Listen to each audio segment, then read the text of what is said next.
마흔여덟일 10월 초 하루 여기 참여하시는 분들이 연령층이 40대, 50대, 60대, 70대, 80대 이렇게 여러 층이 많으신데 오늘 이야기의 주제는 인생의 마지막을 위한 지혜로운 준비라고 하는 것을 준비했습니다.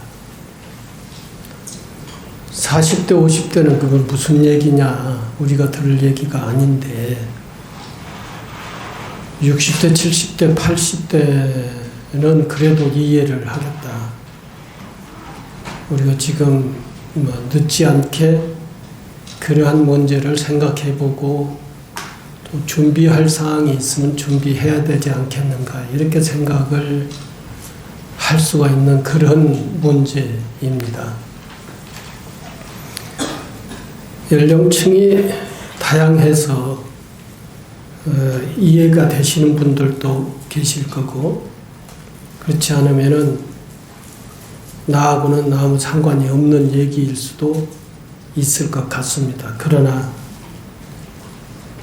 다 맞이해야 될 그러한 이야기이기 때문에 함께 들어주시기를 바랍니다. 그리고 자기 문제는 아니라 하더라도 부모님 문제일 수도 있고 또는 더 여러 친척들의 문제일 수도 있기 때문에 들어두면은 알고 있으면은 소중한 도움이 되지 않겠는가, 그런 생각을 합니다.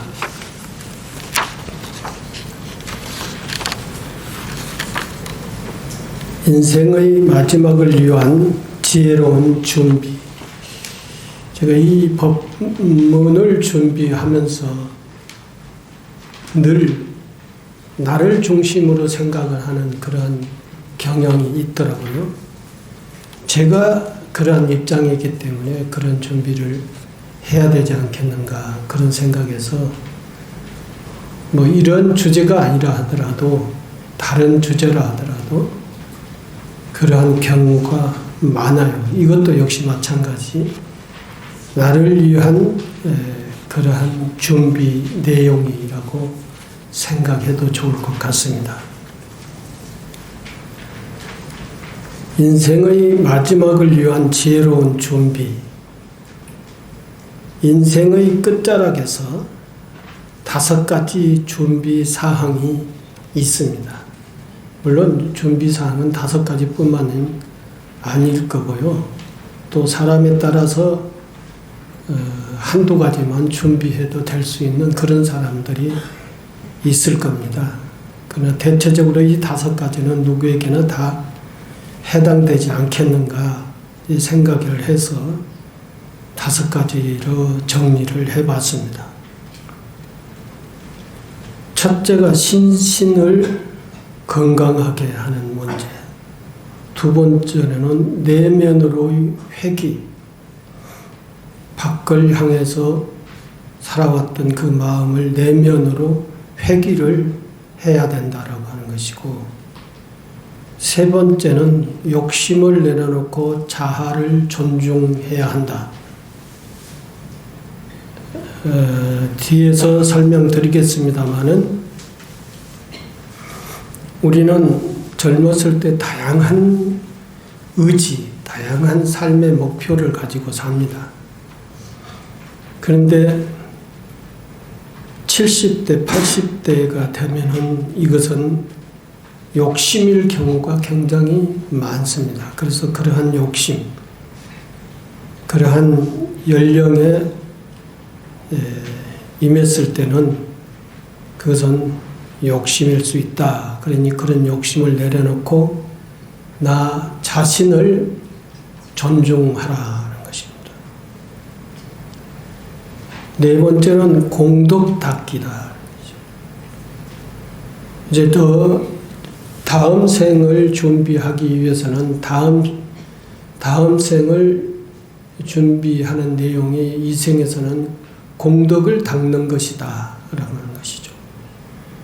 다섯 번째는 고요한 열반의 등. 그 고요한 열반은 모든 사람에게 적용될 수 있는 지혜로운 마무리의 노드맵이다.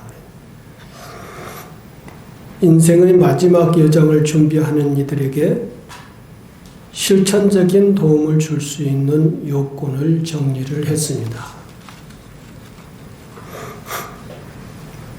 첫째, 심신을 건강하게. 인생의 마지막을 준비할 때 가장 기본적인 전제는 바로 심신, 몸과 마음을 건강하게 잘 관리하는 것이 매우 중요합니다. 여러분들도 아마 여러분들의 선배나 부모님들을 이렇게 모시면서 그런 생각들을 많이 했을 겁니다. 부모님이 건강하게 그리고 치매가 없이 신체적으로도 건강하고 정신적으로 마음적으로도 건강하게 하면은 정말 좋을 건데 그렇지 못한 경우가 있습니다. 그러면 그건 당사자에게서도 있어도 굉장히 고통스러운 문제이고 그리고 가족에게 있어서도 굉장히 중요한 문제가 되는 경우가 많습니다. 그래서 자기 스스로가 몸을 건강하게 관리해야 되고 마음을 건강하게 관리를 해야 되는 것이 인생 마무리하는 데서 매우 중요하다. 그러한 이야기입니다.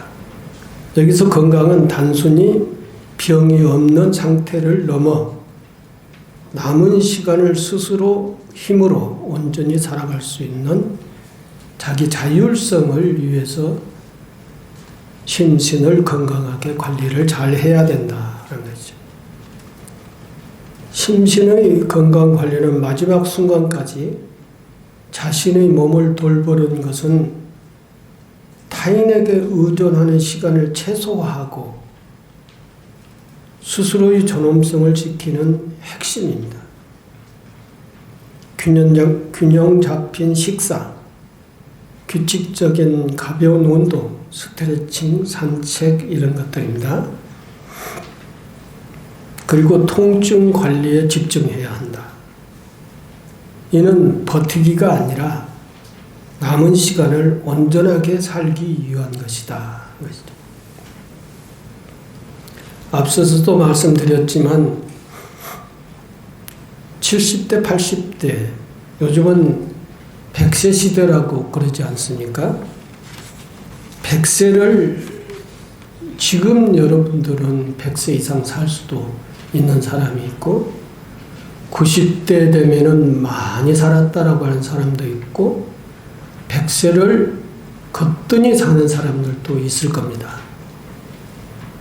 40대, 50대는 100세를 충분히 넘겨 살 수가 있습니다.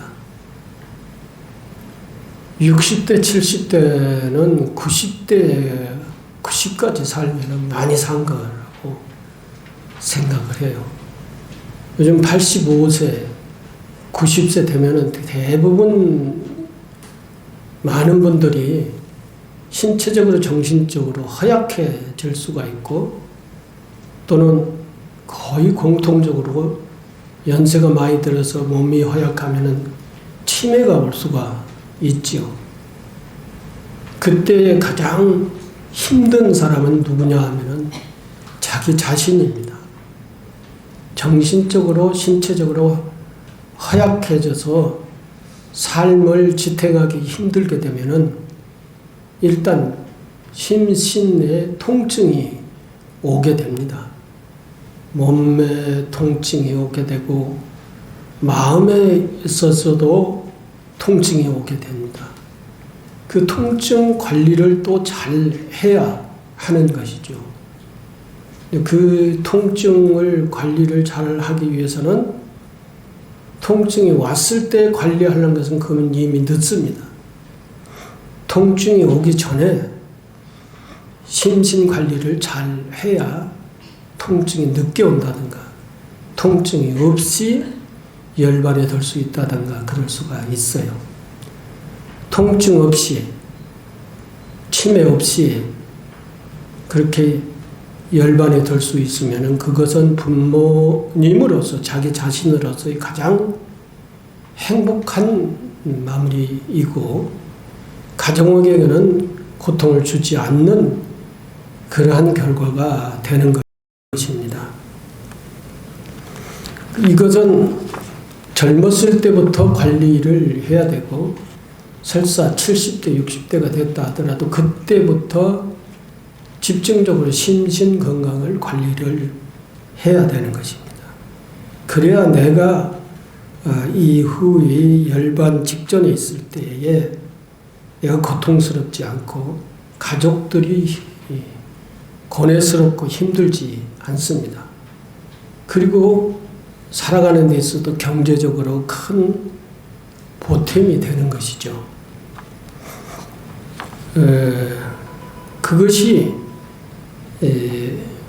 부처님께서 말씀하시는, 부처님께서는 81세까지 사셨는데, 그때 당시 2600년 전에 81세라고 하면 요즘은 100세 이상 사는 거나 마찬가지예요. 100세 이상 되신 요즘 분들은 그 상태가 어떻습니까? 건강 상태가. 100세 이상 되신 요즘 분들의 건강 상태를 보면은 전부가 다 끙끙 앓고 몸에 통증이 있고 마음은 이제 완전히 이제 자기가 스스로 관리를 하지 못하는 그러한 상태가 되죠. 그러한 몸과 마음이 그렇게 다 무너져 있는 상태에는 우리는 이해할 수 없습니다. 그 당사자의 고충 스스로 느끼는 것을 우리 다른 사람들이, 자제들이, 후대들이 아무리 느끼려 해도 느낄 수가 없습니다. 그 고통은. 그래서 효도한다고 부모님을 오래 살게 하기 위해서 연명치료를 하고 뭐 돈 들여서 뭐 어쩌게 하고 해봐야 그건 그 당사자가 아니기 때문에, 그건 당사자 입장에서 판단하고 얘기할 수 있다고 하면은 빨리 죽는 것이 소원일 수 있어요.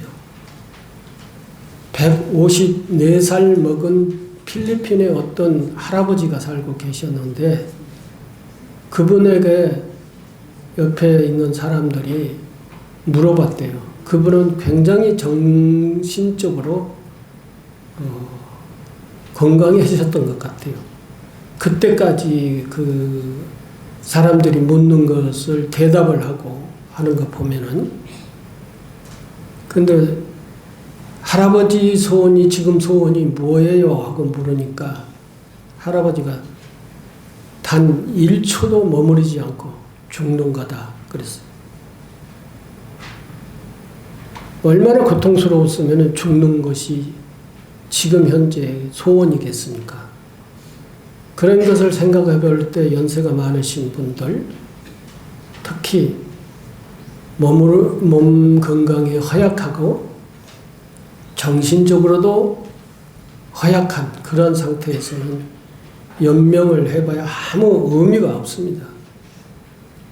부처님께서는 수행을 많이 하신 분이시기 때문에 지금의 시대에 보면은 100살 이상 넘은 사셨던 그 당시 2600년 전에 81세를 사셨다는 것은 가히 상상도 할 수가 없어요. 그리고 그때도 제자들을 데리고 인도의 전역을 돌면서 걸어다니면서 구시나가라까지 걸어가셔서 매일 일반 그 시민들을 만나고 물으면 대답을 하고 이렇게 걸식을 하시면서 그 열사의 땅, 인도의 땅을 걸으시면서 사셨잖아요. 그런 그 주님께서 하신 말씀도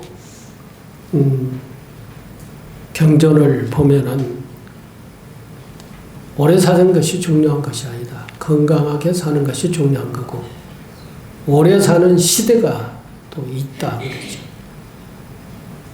앞으로 6T 시대라고 하는 것이 옵니다. 6T는 IT, CT, BT 등등 해서 6가지의 시대가 있어요. IT는 지금 IT 시대죠. 인터넷 시대라고 하는 거죠. CT는 문화의 시대라고 하는 거죠. BT는 생명공학 발전 단계에 있는 시대를 BT라고 그래요. 바이오 생명과학이라고 하는 거 들어보셨죠? 바이오 생명과학이 발전을 하게 되면은 우리는 150살까지도 충분히 살 수 있는 그러한 조건이 됩니다. 그때 가면은 여러분들도 아마 유튜브에서 들어보셨을 것 같은데 우리 치료가 말이죠. 요즘 전 병원에 안 갑니다. 병원에 가서 진단하고 치료를 하고 또는 처방을 받고 약을 먹고 째고 꼬매고 이렇게 한 것이 지금까지 시대였다면은 바이오 생명 과학이 발전하는 시대, 지금은 바이오 생명 과학이 100기라고 한다면은 30%가 진전이 됐어요. 그래서 그 생명 과학이 발전하게 되면은 앞으로 애가 태어나면은 그 애 유전자를 채취를 해서 유전자를 분석을 합니다. 그리고 그 유전자 속에 자기 부모와 조상으로부터 물려받던 그 유전이라고 하는 것이 병이 있잖아요. 유전병.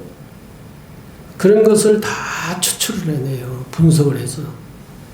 그리고 거기서 그 유전을 교정을 합니다. 유전자를. 잘라내버리는 것이죠. 간염이 유전됐다. 폐렴이 유전됐다. 또는 무슨 암이 유전됐다. 이런 것들이 있으면은 애가 태어나면서 바로 그 애의 유전자에서 그런 유전된 병, 유전병을 전부 다 제거해내버리는 거예요. 그리고 깨끗한 건강한 유전자만 그 애에게 가지고 성장을 할 수 있도록 그렇게 예방의학이라고 하는 것이죠. 그거 보고 미리서 병이 오기 전에 다 커트해 내버리는 것이죠. 이렇게 저기를 하다가 살다가 어디가 병이 나지 않아요? 그러면 여러분들 요즘 그 전에 많이 들어보셨죠? 뭐라고 합니까? 기억이 잘 안 나는데 사람의 자기 몸에서 추출을 해서 그걸 다시 그걸로 집어넣어 치료를 하는, 예? 무슨, 예? 예? 줄기세포 치료.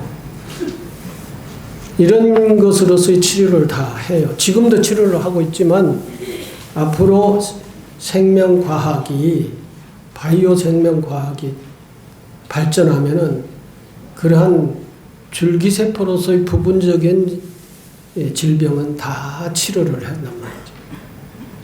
물론 바이오 생명과학이 발전하면 약도 굉장히 발전합니다. 좋은 약이에요. 어떤 병을 치료를 하는데 즉효약이라고 하는 약들이 개발을 해내요. 그 바이오 생명 과학이 발전하면 치료약도 엄청 발전이 됩니다. 그런데 이와 같은 그 치료, 유전자를 통한 치료, 그런 것들이 너무 발전을 하기 때문에 병이 나기 전에 전부 다 진단을 해서 그 몸속에 있는 병의 원인들을 미리서 다 추출을 해서 제거하고 예방을 한단 말이죠. 그러니까 병들어서 끙끙 앓고 그리고 이제 늙고 이렇게 하는 시대는 얼마 안 있으면 제가 추측으로는 한 20년 정도가 바이오 생명 과학이 발전하면 우리의 수명은 거의 20년 연장이 될 것이죠. 지금 84세인가요? 평균 수명이? 평균 수명이 20년 후에는 100세로 다 갈 수 있다는 것이죠. 그러니까 오래 살고 싶은 분은 끈질기게 20년 더 사세요. 그러면 100세를 살 수가 있습니다. 그런데 중요한 것은 정신치료까지 가능하다는 것입니다. 정신적으로 잘못된 것이 있으면은 그 전부 다 그 교정을 할 수가 있는 거예요. 이 의학으로도, 생명과학 의학으로도. 그러니까 지금 아주 정신을 잘 관리해, 잘 명상을 잘 하고 기도를 일심으로 잘 해서 정신 건강을 잘 유지하면서 20년 살아야지. 마음의 건강은 없이 요 탐진치 삼독심만 엄청 부리면서 마음의 부담은 엄청 크게 짊어지고 살면서 20년 후에 가봐야 그건 보장할 수가 없어요. 제일 우리의 마음의 큰 병의 원인이 탐진치 삼독입니다. 탐진치 삼독을 내려놓고 살아야 되는 것이다. 마음의 평온, 육체의 쇠락과 더불어 찾아오는 불안, 우울감, 두려움 등을 잘 다스려야 합니다. 명상, 독서 혹은 취미활동 등 건전한 취미활동을 해야지 무슨 캐바레네 가고 이렇게 하면은 건전한 취미생활은 아니에요. 그건. 요즘 카바레가 있나요? 활동 등을 통해 뇌를 활성화하고 긍정적인 마음 상태를 유지하려는 노력이 필요하다. 건강한 마음은 고통스러운 신체 증상도 긍정적으로 교정을 할 수 있고 바라볼 수 있는 힘을 제공을 한다. 그랬어요.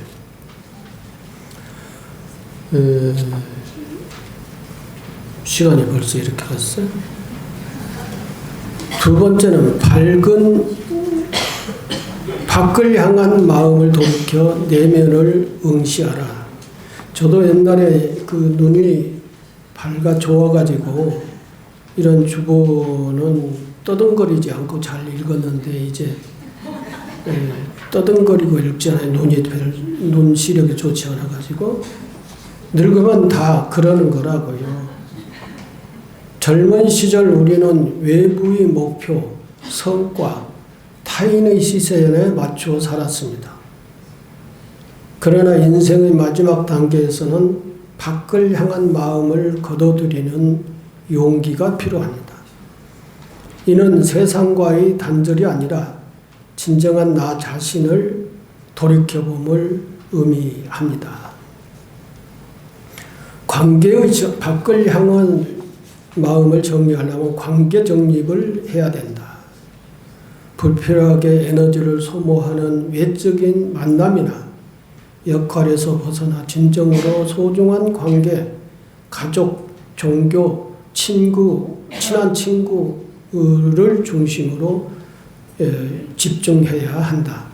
과거의 갈등이나 오해를 풀고 진심으로 감사와 사랑을 깨닫는 시간이 중요하다. 우리 젊었을 때는 막 사람들 많이 만나고 다니시죠?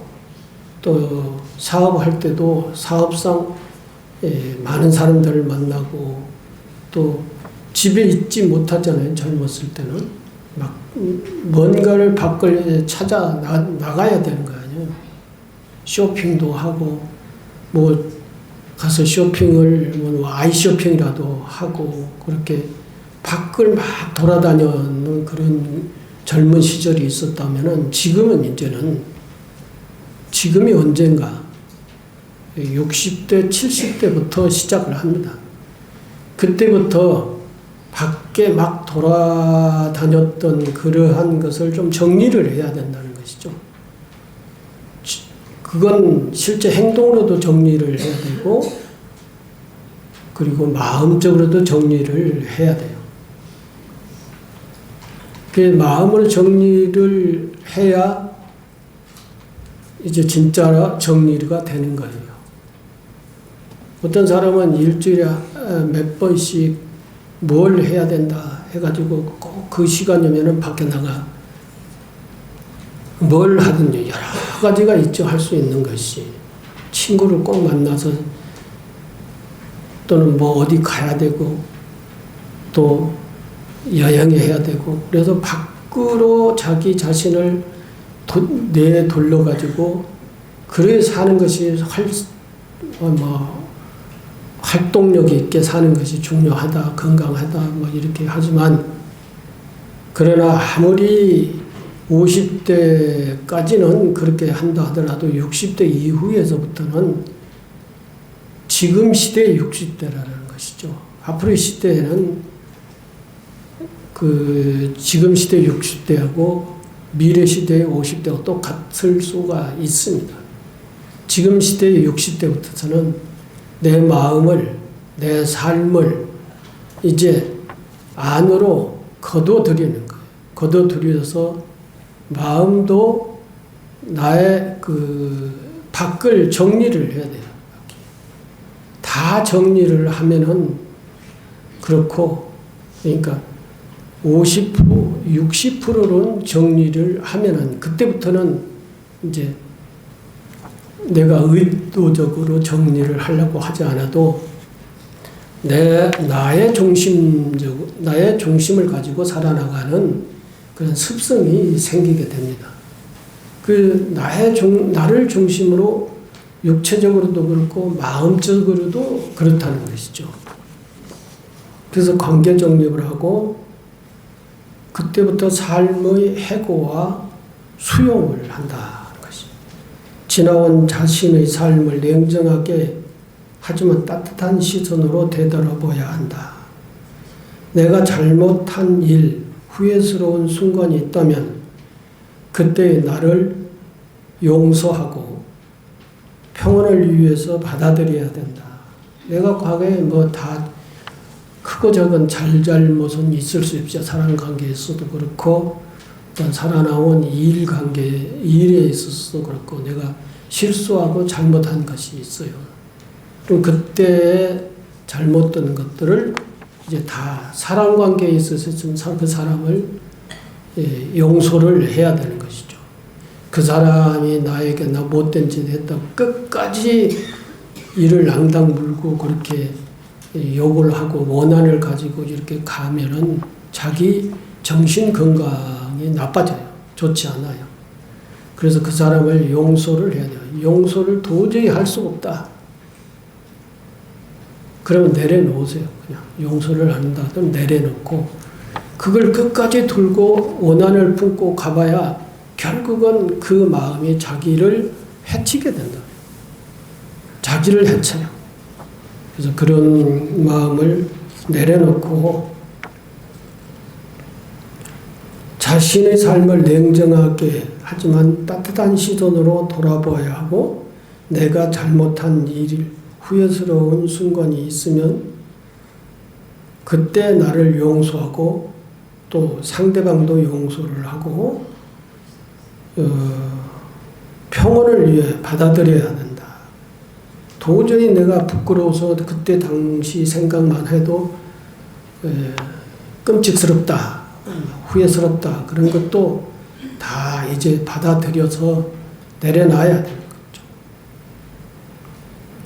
삶의 완벽한 마무리는 불가능하다는 것을 인정하고 이것으로 충분하다고 스스로에게 말해줄 수 있어야 된다.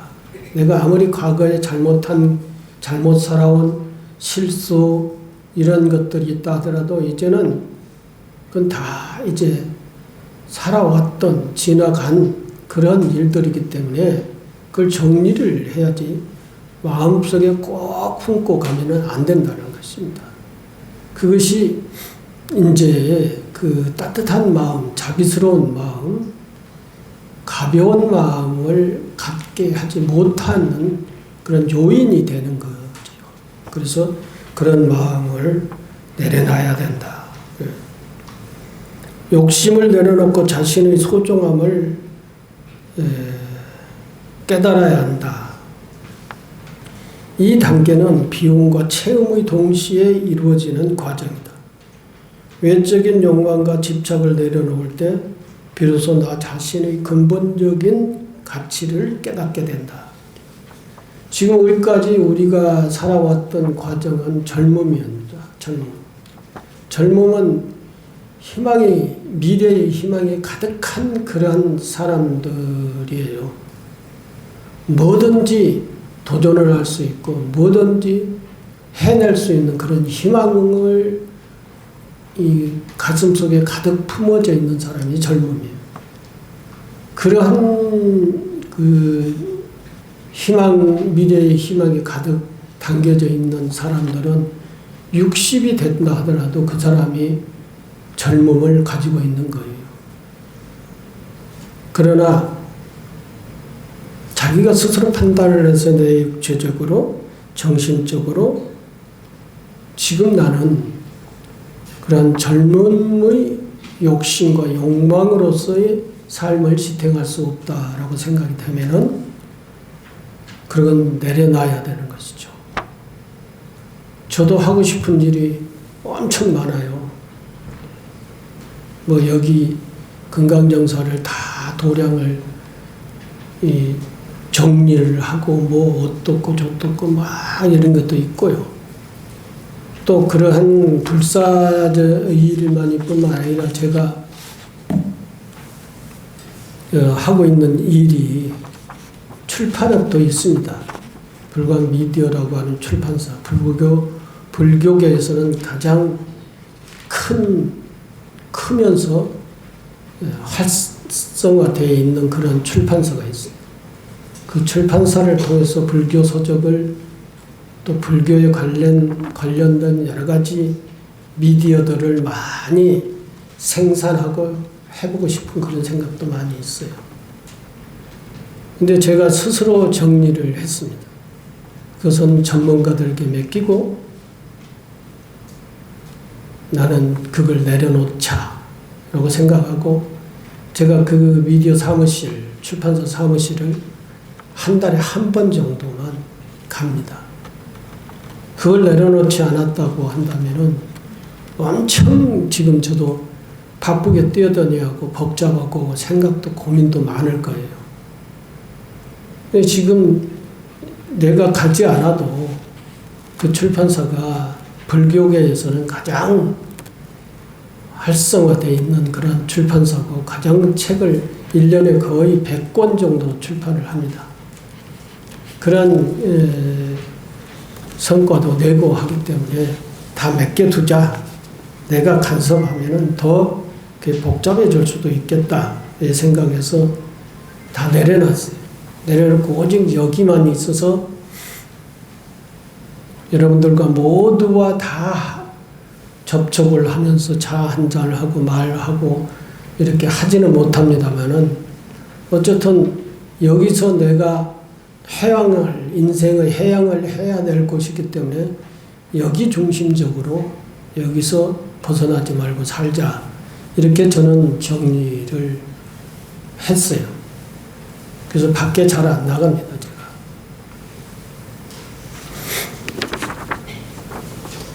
이제 욕심을 내려놔야 된다. 연세가 많으신 할머니가 욕심이 잔뜩 있어가지고 제가 병원에서 그런 할머니 봤어요. 얼마나 이 할머니가 욕심이 많은지 이 혈압이 높아가 혈압에 의해서 이제 쓰러져 가지고 병원에 오셨는데 이 호흡기를 끼고 또 정신이 돌아오면은 자기가 생각했던 일들을 막 옆에 사람한테 이야기하려고 애를 써요. 그런 거 보니까 가만히 들어보니까 뭐냐면은 전부 다 재산에 관련된 얘기예요. 자기가 그 재산을 관리해 왔고 뭐 어쩌고 저쩌고 이렇게 자제들한테 그건 자제들이 어머니 이제 그건 그 생각에서 내려놓으세요. 자제들이 자꾸 그러다가 이제 또 기절을 해. 기절을 해가지고 이제 기절을 하면 또 호흡기 끼고 막 이렇게 하다가 한 며칠 있다가 제가 2014년도에 제가 간을 갈아 끼웠어요. 그래서 3개월 동안 아산병원에서 입원을 해 있었습니다. 근데 입원해 있는 그 동안에 그런 것을 봤어요. 나보다 훨씬 더 많은 나이의 할머니인데 몸은 엄청 뚱뚱해. 그리고 피부 색깔이 빨개. 그리고 이 호흡기를 꼈는데 호흡기 옆으로 얼마나 그 혈압이 높은지 피가 흘러. 그걸 닦아주느라고 옆에서는 이제 그러는 과정에서도 이제 기절했다가 일어나면은 그분이 또 옆에 있는 간호한 자기 가족에게 막 자기가 관리했던 재산에 대해서 막 얘기를 하는 거예요. 여러분들도 그렇게 할 겁니까? 그 상황에서 재산이 뭐가 필요해요? 그 상황에서는 가장 중요한 것은 자기 건강입니다. 건강. 그리고 정신 건강이에요. 그때는 나이가 그분도 이제 돌아가셔야 될 나이던데 잘 마무리하는 것이 자기에게는 제일 중요한 거예요. 근데 여러분들도 지금 그러지 않을까요? 이제 그분이 나이 많아서 병원에 입원해가지고 호흡기 끼고 있다는 건 그분과 지금 여러분들은 병원에 입원하지 않고 있지만 이 탐진치 삼독심에 의해서 막 화가 나고 누구 미워하고 부족하고 이러한 것들이 의해서 살고 있다고 하면은 똑같은 것이죠. 그건. 그래서 제가 부처님이 삼독심을 내려놓으라고 하는 이유가 바로 저런 경우가 있기 때문에 내려놓으라고 하는 거구나 라고 하는 생각을 그때 한 적이 있습니다. 이 단계는 비움과 체험이 동시에 이루어지는 과정이다. 외부적인 욕망과 집착을 내려놓을 때 비로소 나 자신의 근본적인 가치를 깨닫게 된다. 뒤에서 설명드리겠습니다마는 자신에게 집중을 해야 된다. 나는 누구이며 무엇을 중요하게 생각하고 어떤 삶을 살 것인지 깊이 성찰을 해야 된다. 그것도 정신이 있을 때 해야지 정신이 왔다 갔다 했을 때는 그것도 안 됩니다. 나의 이름, 나의 직업, 나의 소유물을 모두 덜어냈을 때 남는 가장 순수한 나의 소중함을 깨달아야 된다. 여러분들 이름이 있고 여러분들의 직업이 있고 여러분들의 소유하고 있는 소유물 있죠. 여러분들의 이름도 다 제거해버려요. 제거해버리면 뭐만 나요? 나만 남죠, 나만. 그때 나는 누구인가? 이걸 생각을 해봐야 돼요. 그때 나는 어떤 모습일 것인가? 여러분들이 자존심을 가지고 사는, 자존심을 일으키는 것은 이제 다 각자의 자존심을 내세우는 것은 다를 겁니다. 경제적으로 풍요로운 사람의 자존심을 내세우는 것 같고, 또 사회적 명예가 있는 사람이 자존심을 내세우는 것 같고, 또 권력이 있는 사람이 자존심을 내세우는 것 같고, 권력, 명예, 또 재산, 이런 것 아무것도 없는 사람이 자존심을 내세우는 것, 그 자존심 다 각자 다르겠죠. 권력은 권위를 내세워요. 명예도 역시 마찬가지 권위의 자존심을 내세울 겁니다. 또 재산이 많은 분들은 나름대로 또 그에 관련된 자존심을 내세울 거예요. 그러한 자존심, 그리고 제 키가 크고 날씬하고 아름답고 다고 평가받는 사람들은 그런 자존심을 또 내세울 거예요. 그런데 죽음에 임박했을 때의 자존심, 무슨 자존심을 내세울 겁니까?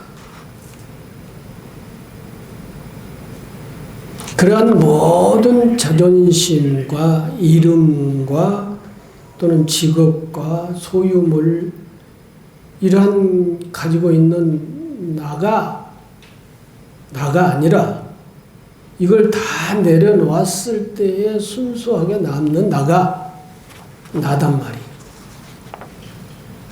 그런 나를 생각을 해 보아야 된다는 것입니다. 그 나가 어떻게 살 것인가?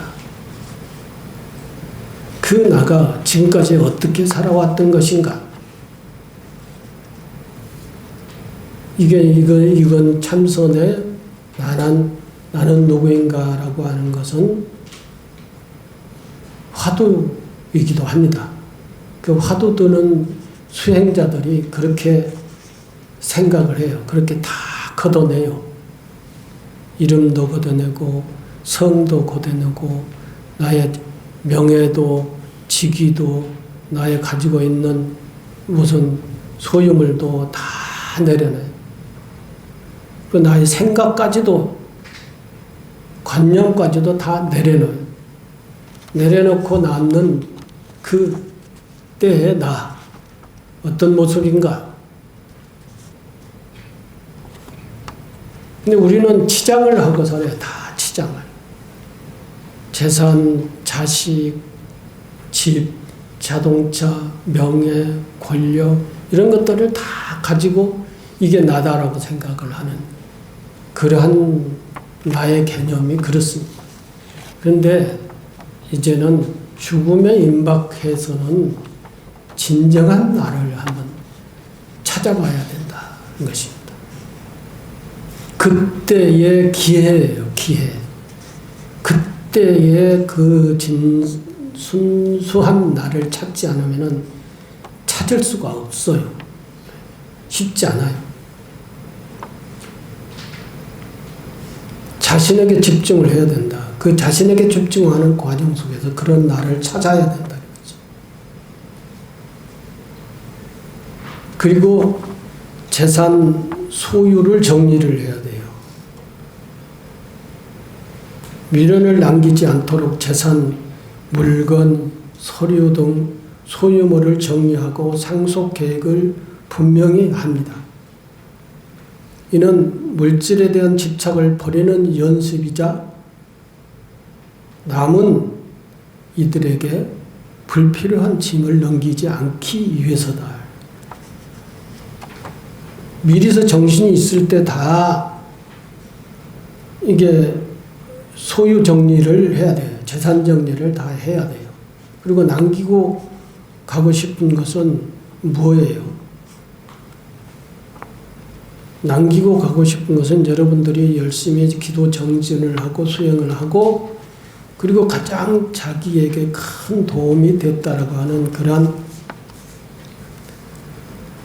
기도 정진의 내용들을 내가 살아보니까 이것밖에 남지 않더라. 이것이 제일이더라. 라고 생각을 하면서 자제들에게 그것을 설명해서 그것을 남기는 것이 그것이 자제들에게 가장 큰 도움이 되는 유산이지. 재산 남겨주면은 나중에 재산 싸움 해죠. 재산 많은 사람들 치고 싸움 안 하는 사람이 드물어요. 그리고 네 번째, 다음 생을 위해 복을 닦으라 라는 것이죠. 이거 주워 버리지 말고 집에 가지고 가서 계속 적어도 10번은 읽어보세요. 대답은 잘 하시는데 내가 설명이 부족했을 수도 있으니까 10번 읽어보시라고. 다음 생을 위해 복을 닦으라. 복을 닦는다는 것은 선행과 후회 없는 마무리를 위함이다. 이는 현재를 사는 나에게도 평화와 만족을 준다. 복을 닦는 과정 속에서 내가 심신의 고통을 잊을 수가 있습니다. 내려놓을 수가 있어요. 남에게 자비를 베풀 때 그때의 나의 그 심신의 고통을 잊어버릴 수가 있고, 그리고 복을 닦을 때 복도 힘 있을 때 닦아야지. 다 힘이 빠졌는데 무슨 복을 닦아요 그때. 힘 있을 때 복을 닦으세요. 용서와 감사가 중요합니다. 복을 닦는 데 있어서. 과거의 마음의 앙금을 모두 털어내고 나에게 상처를 준 사람들을 용서하고 나에게 도움을 준 모든 이들에게 진심으로 감사하는 마음을 표하는 시간을 갖는다. 그래서 이 사람들을 불러 드리세요. 자기의 감사한 일을 한 사람을 불러들여서 이 감사, 그리고 그때 그 일이 감사했다. 하고 감사를 해야 되는 거죠. 찾아가서 하든지. 그리고 용서할 수 없는 그러한 관계인 사람들에게 마음을 용서한다. 스스로가 용서를 해야 마음에서 내려놓을 수가 있고 마음이 편하지. 원한만 가지고 가면 다음 생에 인연이 돼요. 또 만난단 말이죠. 그래가지고 또 원한 관계가 있게 되는 겁니다. 용서와 감사를 해서 마음의 짐을 내려놓는 가장 큰 공덕을 쌓아야 된다. 유산 남기기, 물질적인 유산뿐 아니라 정신적인 유산을 남기는 것이 중요하다. 가족에게 전달하고 싶은 삶의 지혜, 교훈, 따뜻한 메시지를 기록하거나 말로 전달한다. 도움을 주고 떠나는 마음가짐은 마지막 순간의 불안감을 줄이고 의미를 부여하는 것이다. 사전 의료 의향서 작성. 자신이 원하는 의료 행위와 연명치료에 대한 분명한 생각을 밝혀야 한다. 이건 꼭 다른 것도 다 해야 되지만 꼭 자기의 필체로 정리를 하세요. 자기가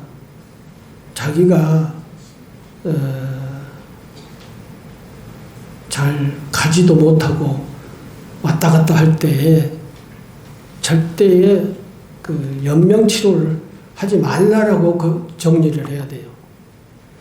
왔다 갔다 할 때는 그건 이미 간 거예요. 그 더 살아봐야 그 삶은 삶이 아니에요. 그렇기 때문에 연명치료는 하지 마라. 사람 그 보면은 죽은 사람을 또 살려놓고 해요. 연명치료해서 호흡해서 또 영양제 주사 놓고 살려놓고. 그게 또 갈라고 간당간당하면 또 살려놔요. 그건 뭐냐? 여러분들도 한번 그 상황에 가봐. 그때 가서 깨달을 거예요? 그 상황에 가면은 그 당사자는 너무너무 고통스러운 거예요. 숨이 끊어지려고 하는 그 과정, 정신적으로, 육체적으로 그 숨이 끊어지려고 하는 그 과정이 얼마나 고통스러운지는 몰라요, 여러분들이. 근데 그 고통을 이제 정리하려고 하는데 또 살려놔. 그래서 또 고통을 줘.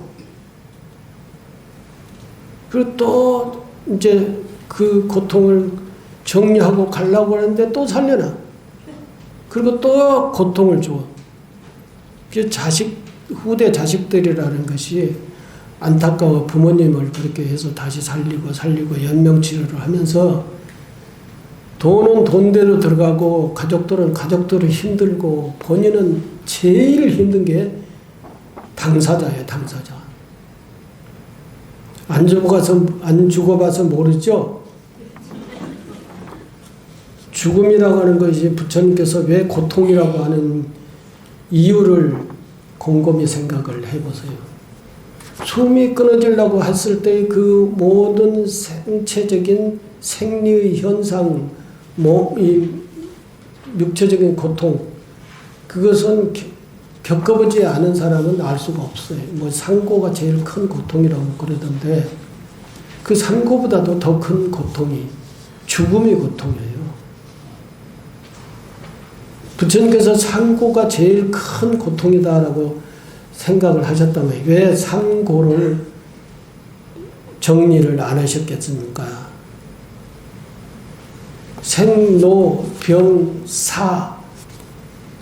노병사의 고통을 최고의 근본적인 고통이라고 그랬잖아요. 근데 그걸 자꾸 젊은 사람도 아닌데 연세가 많으셔가지고 가도 되는데 그걸 효심을 발휘해가지고 돈은 돈대로 쓰고 환자는 환자대로 고통 말을 못해서 그러지 나 좀 가게 내버려 둬라 이렇게 얘기를 못해서 그러지 그 고통은 이루 말할 수가 없어요. 빨리 고통이 덜할 때 가실 수 있도록 그 채비를 해서 자꾸 그렇게 안내를 해야지 고통스럽게 더 사세요 이렇게 하는 것은 맞지 않다는 것이죠. 그렇기 때문에 자기 스스로가 치료의 의향서를 남기라는 거예요. 사전 의료 의향서를 작성을 해서 남기라는 거예요. 내가 가려고 했을 때 절대 잡지 마라. 가게 둬라. 이렇게. 그리고 나서 고요하게 열반에 들어라. 지저분하게 막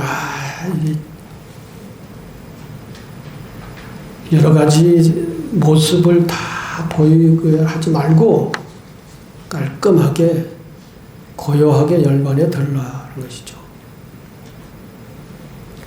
그래서 다시 정리해서 말씀드리면心신을 건강하게 관리하라. 그리고 밖을 향한 마음을 돌이켜 내면에 응시하라. 내면을 잘 성찰을 하라.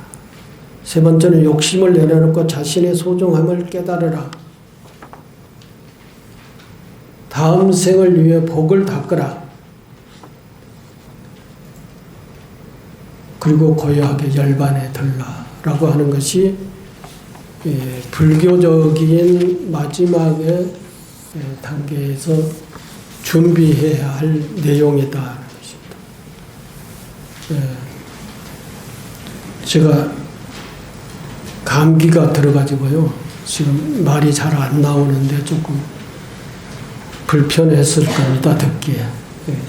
시간이 많이 지나갔는데 오늘은 이만하고 이걸 절대 집에다 갖다 놓고 버리지 말고 읽어보세요. 젊은 사람이면 모르지만 연세가 많으신 분들은 자꾸 읽어보고 이게 부처님께서 70대 이상 80대 있는 사람들에게 하시는 법문이시니까 잘 해가 바랍니다.